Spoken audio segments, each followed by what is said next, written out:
तीतर पंखी बादली विधवा काजल रेख, एक बरसे दूजी घर करे इम मीन न मेक।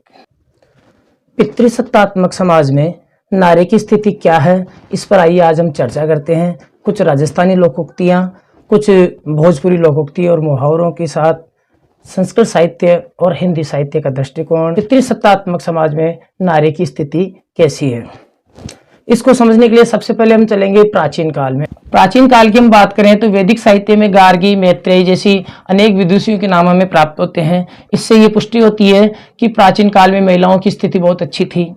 उनको शिक्षा प्राप्त करने का अधिकार था, वेद विद्या पढ़ने का भी अधिकार था। भले ही समाज पितृ प्रधान था, किंतु महिलाएं अपनी शर्तों पर जीवन जीती थी। इसका प्रमाण हमें गंगा और शांतनु, महाभारत के अंदर गंगा और शांतनु की जो वचनबद्धता है, या रामायण में दशरथ और कैकेयी इनकी जो वचनबद्धता है, वो इस बात का प्रमाण है कि महिलाएं प्राचीन काल में स्वतंत्र थी। पितृसत्तात्मक समाज भले ही हो, किंतु वे उसमें अपनी शर्तों के अनुसार जीवन जीती थी। और मध्यकाल में आते आते महिलाओं का जो सम्मान, आदर और स्थिति थी उसमें परिवर्तन हुआ। मध्यकाल के बाद आज तक हम देखें तो समाज के अंदर धरातल पर महिलाओं के प्रति क्या दृष्टिकोण है, इसको समझने के लिए हम कुछ लोकोक्ति और मुहावरे देखते हैं। व्यवहारिक जीवन में हम देखते हैं, पुत्र का जन्म होते ही उसका नामकरण किया जाता है गणेश। मतलब सीधा सा है, श्री गणेश। पुत्र ही पुत्र प्राप्त हो, पुत्री नहीं हो, इसके लिए अच्छा शुभ श्री गणेश हो गया है और बच्चे का नाम हम गणेश रख देते हैं। अगर लड़की होती है तो बड़े उन्मने मन से उपेक्षित दृष्टि से उसका नाम रखते हैं सीमा, यानी सीमा आ चुकी, अब लड़की नहीं होनी चाहिए। नाम रखते हैं आ चुकी, यानी लड़की आ चुकी, अब लड़की की आवश्यकता नहीं है। या कई लोग कहते हैं हे रामघणी, यानी रामघणी, अब राम लड़की नहीं होनी चाहिए। तो ये वास्तविक जो जीवन के अंदर व्यवहार में हमें जीवन शैली से ये पता चलता है कि लड़कियों का जन्म कितना दुखदाई और कितना उपेक्षित होता है। लड़के का जन्म होते ही घर में कांसी की थाली, ढोल आदि बजते हैं, किंतु लड़की के जन्म पर, पुत्री के जन्म पर ऐसा कुछ नहीं होता है।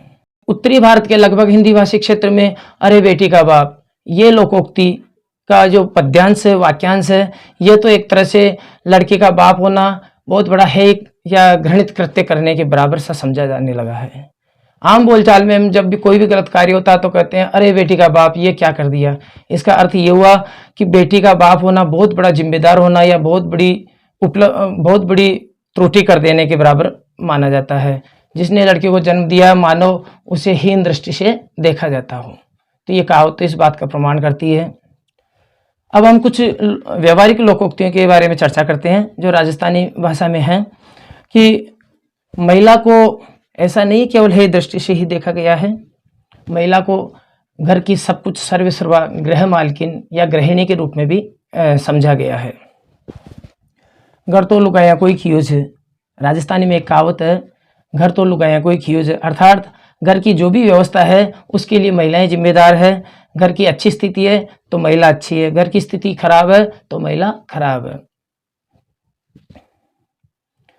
महिलाओं के प्रति ये दृष्टिकोण भी राजस्थानी लोकोक्तियों में देखा जाता है कि एक महिला तो शेर को सवा शेर कर दे, दूसरी शेर को 3 पाई रांक दे। यानी एक महिला तो इस प्रकार की है जो शेर का सवा शेर कर देती है, कमाकर जो पति लाता है उसका, और एक महिला ऐसी होती है जो शेर का 3 पाव ही रख देती है। भोजपुरी में भी एक कहावत है कि बिनु घरनी घर भूत के डेरा, बिनु घरनी घर भूत के डेरा, बिना गृहिणी के, बिना पत्नी के घर भूत के डेरे के समान होता है। महिलाओं को पुरुष का पतन का कारण भी इन लोकोक्तियों में माना गया है। एक है जल में डूबियो तिरका निकले और तिरिया डूबियो बह जाए। जो जल में डूबता है उसकी तो फिर भी संभावना है कि तैर कर निकल सकता है, लेकिन जो तिरिया में डूब गया उसके तैरने की संभावना नहीं है। पर नारी पेनी छुरी 3 ओर से खाई, पर नारी पेनी छुरी 3 ओर से खाई, धन छीजे जोबन हड़े पत पंचा में जाए। तीतर पंखी बादली विधवा काजल रेख, एक बरसे दूजी घर करे इम मीन न मेक। तेरा गमाया घर गया एक कांदा खानी। इस तरह की राजस्थानी लोकोक्तियां हैं, उनमें महिलाओं की वास्तविक धरातल परिस्थिति कैसी है या पुरुष का दृष्टिकोण कैसा है ये झलकता है।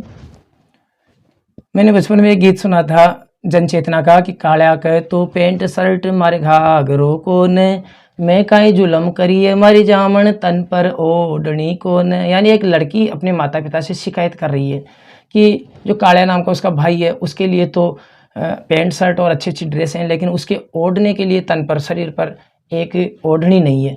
यानी लड़के के साथ लड़के और लड़की में जो माता पिता का भेद है वो स्पष्ट इसमें झलकता है। फिर कुछ भोजपुरी कहावतें हैं जिनमें पुत्री के जन्म को तो एक तरह से अभिशाप ही माना है।